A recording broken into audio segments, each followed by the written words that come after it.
ለምሳሌ ያክል አንድ ሰው ገና እንደ አዲስ መኪና መሾፈር ፈለገ ወይንም ሞተር ብስክሌት መንዳት ፈለገ። መኪናው ዳሽቦርድ ላይ ወይንም ሞተሩ ላይ በእጀታ በእግሩ በእጆቹ በፊት ለፊቱ መዓት ነገሮች አሉ። 20ዎቹ የሚነካኩ የሚታዩ ነገሮች አሉ። እንደምናውቀው እያሰበን ነው። የቱ ጋር ነው ፍሪሲዮኑ ያለው? የቱ ጋር ነው ነዳጁ ያለው? የቱ ጋር ነው ማርሹ ያለው? ፍሬቻ እንዴት ይደረጋል? ጥሩምባ እንዴት? እነኚህ ሁሉ በማሰብ በኮንሽስ አእምሯችን ለማወቅ ስለምንታገል እንደናበራለን። አሳቢው አእምሮ ነው ያንን ኦፕሬት ለማድረግ ለመጀመሪያ ጊዜ የሚጣጣረው።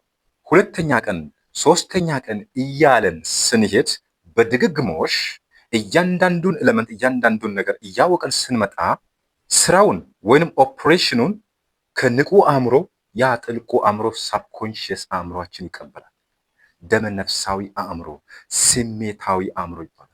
ነገሮችን በማሰብ ሳይሆን በደመ ነፍሳችን ስሜቶቻችን፣ እጃችን፣ እግራችን እንዲሰራ ያደርጋል። እንደ ትላንትናው እንደ ሳምንት በፊት እንደነበረው በማሰብ የቱ ጋ ነው እያለ አይደናበርም። ኢፍ ድግግሞሹ ሲኖር ያ ንቁ አእምሯችን የሚደጋግመው ነገር ሁልጊዜ ባህሪ እየሆነ እየተለመደ ወደ ሳብኮንሽስ ማይንድ ወደ ድብቁ አእምሮ ባህሪ እየሆነ ይመጣል። ያኔ ደመነፍሳዊ አእምሮ ይረከብና ስራውን በዛ በማያስበው ባህሪ በሚፈጥረው በኢሞሽናል ማይንድ ስራው ይካሄዳል። ይሄ በድግግሞሽ ወደ ባህሪ ፈጣሪው አእምሮ ወደ ሳብኮንሽስ ማይንድ ይተላለፍና የሱ እውቅናን ያገኛል። ከዛ ከማሰቢያ ወርድና ባህሪ ይሆናል። ይህ ሳብኮንሽስ ማይንዳችን ባህሪ ነው። ካደግንበት አንጻር ያወቅናቸው ነገሮችን ወስደን ባህሪ አድርገን ወደ ውጪ ወደ ገሃዱ ዓለም የምንገልጣቸው የኛ ባህሪ ስብዕና እንለዋለን። የአንድን ሰው ስብዕና የሚቀርጹት ሁለት ዋና ነገሮች አሉት። አንደኛው ተፈጥሮ ወይንም ዘረመል ጄኔቲካል ኦር ኔቸር ልንለው እንችላለን። በተፈጥሮ ከወላጆቻችን የሚወረሱ የተፈጥሮ ጠባዮች እና ባህሪያት። ስጋዊ አካል የምንለው በአካላዊ ዓለም ውስጥ እንድንንቀሳቀስ፣ እንድንሰራ፣ እንድንበላ፣ እንድንተኛ ከምናየው ዓለም ጋር ፊዚካል ኮንታክት እንድንፈጥር ያደርጉናል። ከውስጥ ኦርጋኖቻችን ከስጋዊ አካሎቻችን አንዱ ቢታመም ሳምባ፣ ልብ፣ ኩላሊት፣ ጣፊያ፣ ጉበት እያለ ሌሎች ነገሮች ቢታመም የሚያስፈልገን መስዋዕትነት እናውቃለን። ይህ ሁሉ ወደ ውስጣችን የምናስገባው ነገር መጠንቀቅ አስፈላጊ ነው የሚባለውን ሂንት ይሰጠናል። ስጋዊ አካላችን ብርቱ፣ ጤናማ እንዲሆን፣ ቫይብራንት እንዲሆን፣ በኃይል የተሞላ እንዲሆን ለስጋዊ አካላችን ከምናደርጋቸው ነገሮች ቅድም የጠቀስናቸው የምንበላው፣ የምንጠጣው፣ የምናስበው ጉዳይ እንዳለ ሆኖ እረፍት ማድረግ እጅግ አስፈላጊ ነው። ሰውነት በተፈጥሮ ራሱን በራሱ የሚያክምበት ሁኔታ በእረፍታችን በእንቅልፋችን ውስጥ ነው ያ ነገር የሚካሄደው። እንደየ እምነታችን አምላክ እግዚአብሔር ከሰጠን ጸጋ መካከል በምንም መንገድ መተካት ከማንችላቸው ጸጋዎች መካከል አንዱ አእምሯዊ አካላችን ነው። ይህ አእምሯዊ አካላችን ቅድም እንዳልነው እንደ ስጋዊ የማይዳሰስ አካላችን ነው። ሎጂኮች ወይንም አመክንዮ፣ ስሜቶቻችን፣ ግንዛቤያችን የነዚህ ሁሉ ማዕከል ነው። የምናስበው ሐሳብ፣ እይታችን፣ ምናባችን፣ ትውስታችን ውስጣችንን የሚቆጣጠርልን፣ ስጋዊ አካላችንን የሚቆጣጠርልን፣ በውስጣችን የሚካሄደውን ሜታቦሊዝም፣ አጠቃላይ የሴሎች ግንባታ፣ የጡንቻዎች ግንባታ፣ ምግባችንን የሚያበላልበት ሁኔታ፣ ውስጣችን የሚካሄደውን በትሪሊዮኖች የሚቆጠር ፕሮሰሶችን የሚቆጣጠረው ይህ የማይዳሰሰው አእምሯዊ አካላችን ነው። ስለዚህ ሁለት የአእምሮ ክፍሎች አሉ። አንዱ ንቁ አእምሮ፣ እኔና እናንተ አሁን የምናወራበት፣ እኔ ሳወራ የምታዳምጡበት አእምሯችን ክፍል ንቁ አእምሮ ይባላል። በንቃት እየተከታተልን ነው፣ እየተማማረን ነው። ከሰዎች ጋር ዲስከስ ስታደርጉት እያወቃችሁ በማወቅ ነው። በንቃተ ህሊና ነው ያንን ዲስከሽን የምታደርጉት፣ የምታወሩት፣ የምትዝናኑት።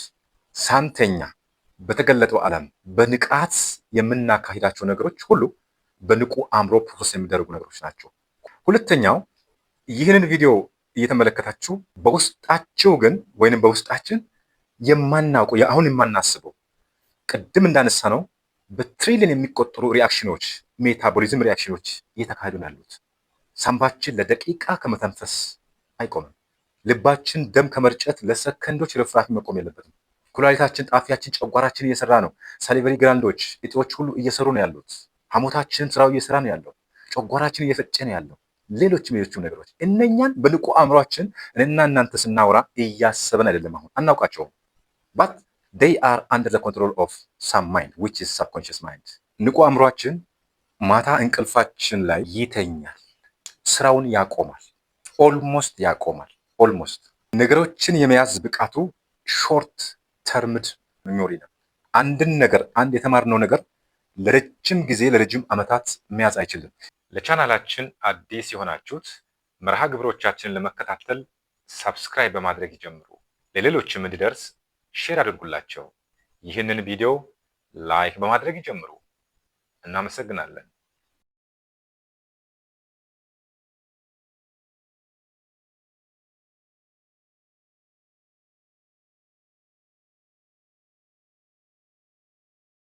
ስብዕና የሚለው ቃሉ ራሱ መጀመሪያ የግዕዝ ቃል ነው።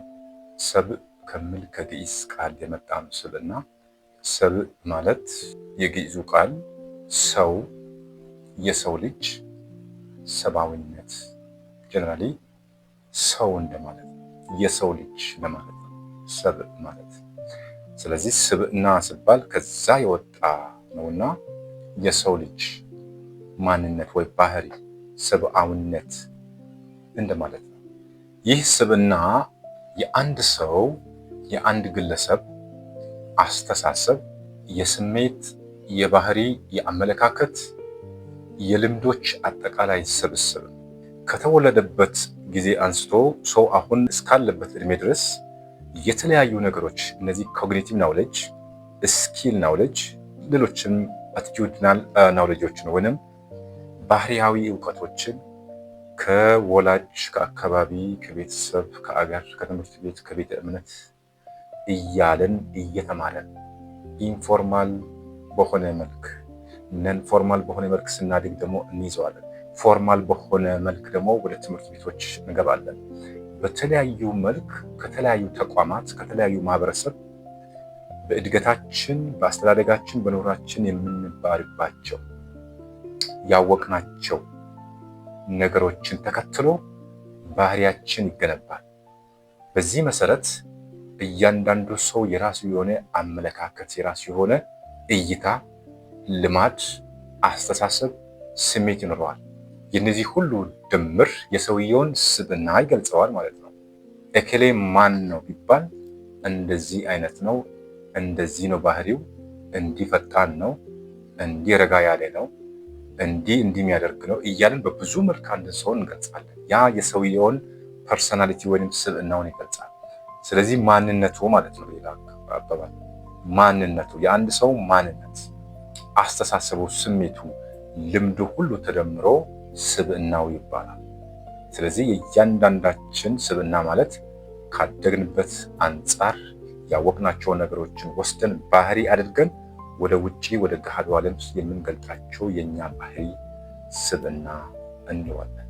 በሌላ መልኩ አንድ ሰው ለሚገጥመው ጉዳይ ነገር እንዴት ሪአክት ያደርጋል፣ እንዴት ምላሽ ይሰጣል፣ ውሳኔዎችን እንዴት ይሰጣል፣ የውስጡንና የውጫዊ ማንነቱን የሚገልጽ ባህሪ ማለት ነው ስብዕናው ማለት። ስለዚህ ስብዕናን ስንገልጽ ዋና ዋና ከሆኑ ክፍሎች መካከል አስተሳሰቡ አለ። የራሳችን አስተሳሰብ፣ የኔ አስተሳሰብ ከጓደኛዬ ከክፍል አስተሳሰብ ይለያል። ዓለምን ማየበት መንገድ ጓደኛዬ ከሚያዩት እይታ ሊለይ ይችላል። ምክንያቱም ምናልባት አስተዳደጋችን አንድ ቤት እንኳን ቢሆን የተለያየ መጽሐፍ አንብበን ሊሆን ይችላል፣ የተለያየ ትምህርት ቤት ተምረን ሊሆን ይችላል። በቤተ እምነቶች ውስጥ የምንማራቸው ነገሮች የተቀበልነው መንገድ የተለያየ ሊሆን ይችላል። ስለዚህ ከነኚህ ልዩነቶች ጋር ተያይዞ እይታችን፣ አስተሳሰባችን፣ ባህሪያችን የብዙዎቻችን ይለያል። ስለዚህ የብዙዎቻችን የተለያየ ባህሪ የተለያየ ስብዕና እንዲኖረን ወይስ አለን ያስብለናል ማለት ነው።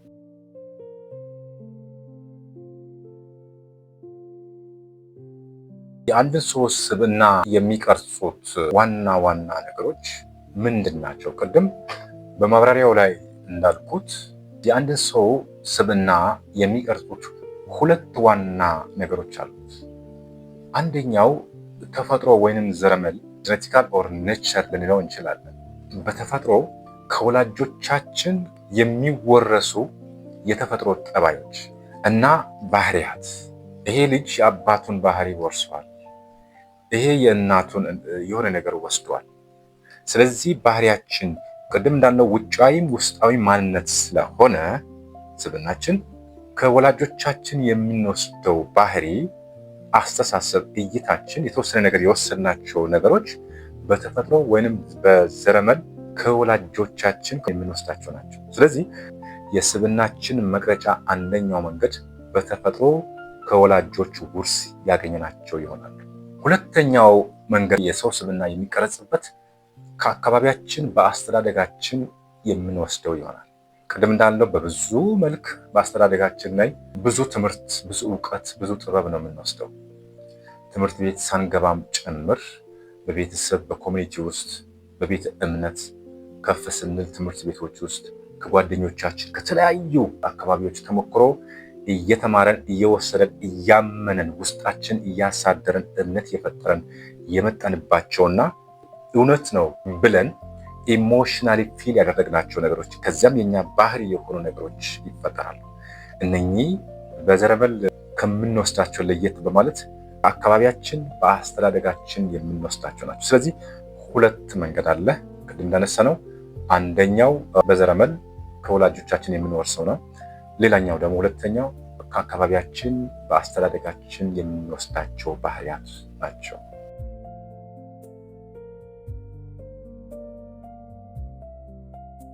በሌላ መልክ የእያንዳንዳችን ስብዕና በተወሰነ ደረጃ በተለያየ ደረጃ ሊለያይ ይችላል። ይህም ቅድም ባልናቸው ምክንያቶች የመጣ ይሆናልና ስብዕናችን የሚያስፈልግበት ጉዳይ ራሳችንን ለማወቅ ይጠቅመናል። የራሳችንን ጥንካሬ፣ ድክመት ለመለየት ይጠቅመናል። ጠንካራ ጎናችንና ደካማ ጎናችንን አውቀን ስናድግ ያመጣናቸው በሁለቱ መንገዶች የተቀረጽንበትን ስብዕና ማወቃችን ጥቅሙ ደካማና ጠንካራ ጎናችንን በማወቅ ጠንካራውን ይበልጥ በማጠናከር ለመቀጠል በህይወታችን ላይ ተግባራዊ ለማድረግ፣ ደካማ ጎናችን ደግሞ ለይተን በተሻለ መልክ በሚሻል ልማድ፣ ትምህርት፣ ተሞክሮና ስልጠናዎች እውቀት አዳብረን ለማስተካከል ራሳችንን ለማወቅ የእኛን ስብዕና ማወቅ እጅግ አስፈላጊ ነው። ሌላው የእኛን ስብዕና ማወቅ ጥቅሙ ለጥሩ ግንኙነት የሌሎችን ስብዕና በመረዳት ከሰዎች ጋር በስብዕናቸው መሰረት በነሱ ባህሪ መሰረት እንዴት መግባባት፣ እንዴት መኖር በአንድ ላይ እንዴት አንድ ላይ ቢዝነስ መስራት እንድንችል የእያንዳንዳችን ስብዕና ማወቅ እጅግ አስፈላጊ ነው። ስለዚህ ለጥሩ ግንኙነታችን ከሌሎች ጋር በሚኖረን መስተጋብር ከሌሎች ጋር ያለን ግንኙነት ለማወቅ የራሳችን ስብዕና ማወቅ የሌሎችንም ስብዕና ማወቅ እጅግ አስፈላጊ ነው። ያን ጊዜ በመቻቻል በሰላም በፍቅር ህይወታችን በጋራ እንድንመራ ቢዝነሳችንን በጋራ እንድንሰራ ያደርገናል ማለት ነው። ሌላው የስብዕናን አስፈላጊነት ለሙያዊ ስኬታችን እጅግ አስፈላጊ ነው። ስብዕናችን ከኛ ስብዕና ጋር የሚሄዱ ስራዎች፣ ቢዝነሶች አሉ። ከኛ ስብዕና ጋር ማይጣጣሙ ማይስማሙ በርካታ ስራዎች አሉ። ሁላችንም የተለያየ ባህሪ የተለያየ ስብዕና አለን። ስለዚህ ለሙያዊ ስኬታችን መስራት ለፈለግነው ጉዳያችን ጋር የእኛን ስብዕና ለማስማማት የቱ እንደሚሻለን ከኛ ተፈጥሮ ጋር ከኛ ስብዕና ጋር የቱ እንደሚያስኬድን ለማወቅ የራሳችን ስብዕና ማወቅ እጅግ አስፈላጊ ነው። ስለዚህ ለሙያዊ ስኬታችን የራሳችን ስብዕና ማወቅ እጅግ አስፈላጊ ነው።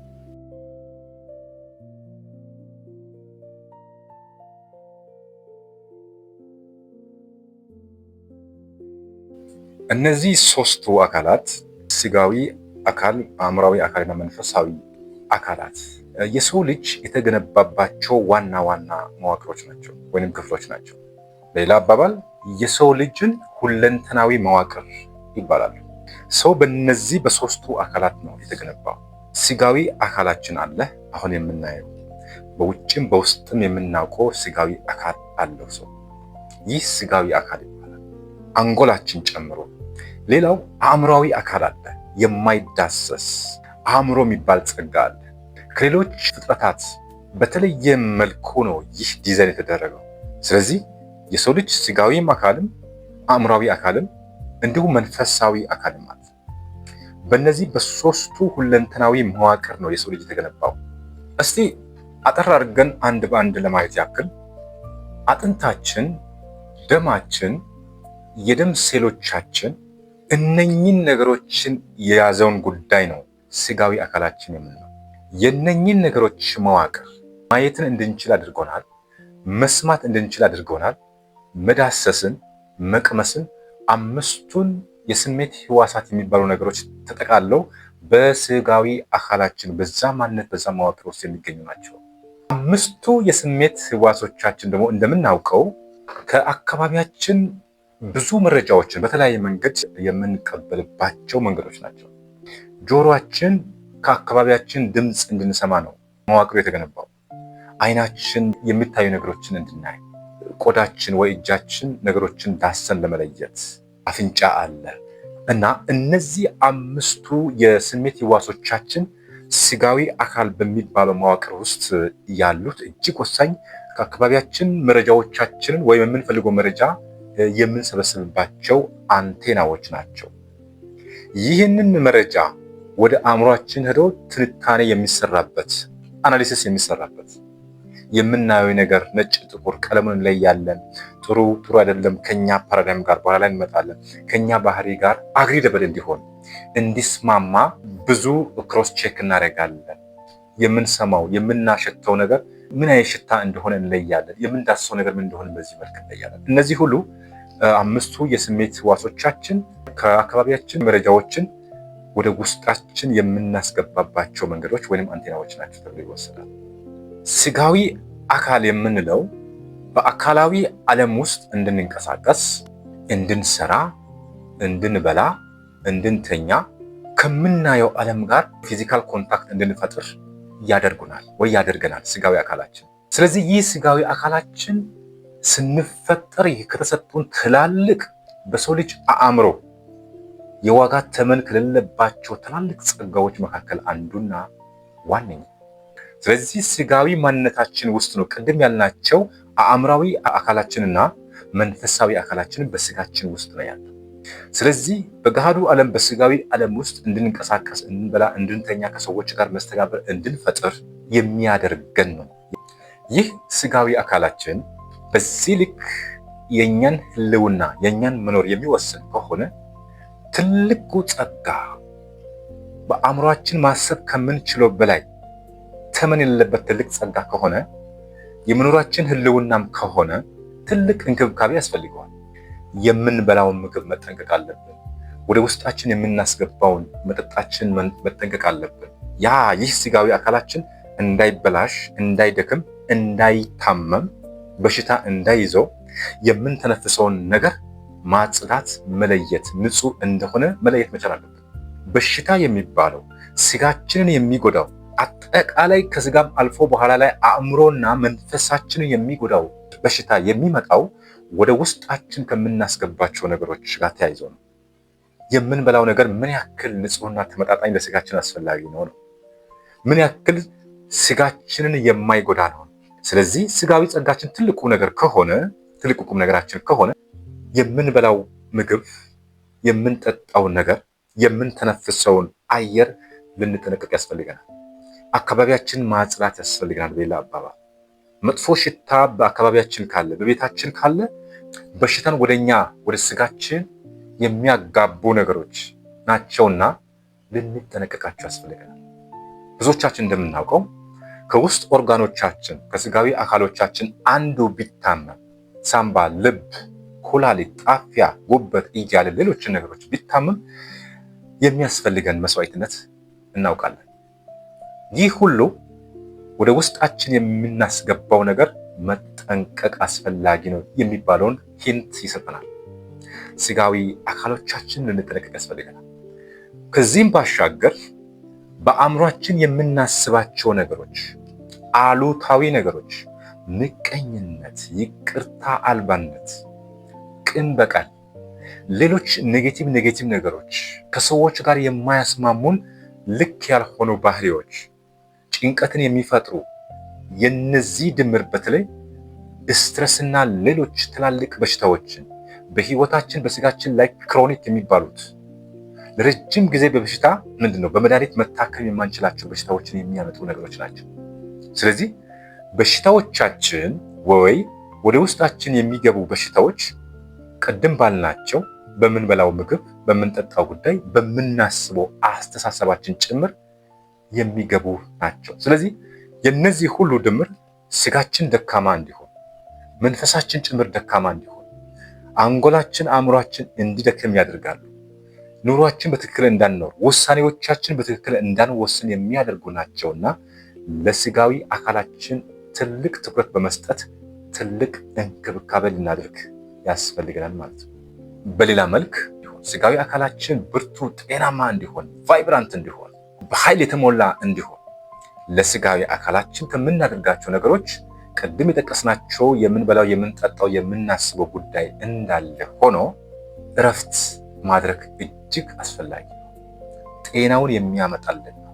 በሰውነታችን በ24 ሰዓት ውስጥ ለተወሰነ ሰዓት እረፍት ያስፈልገዋል።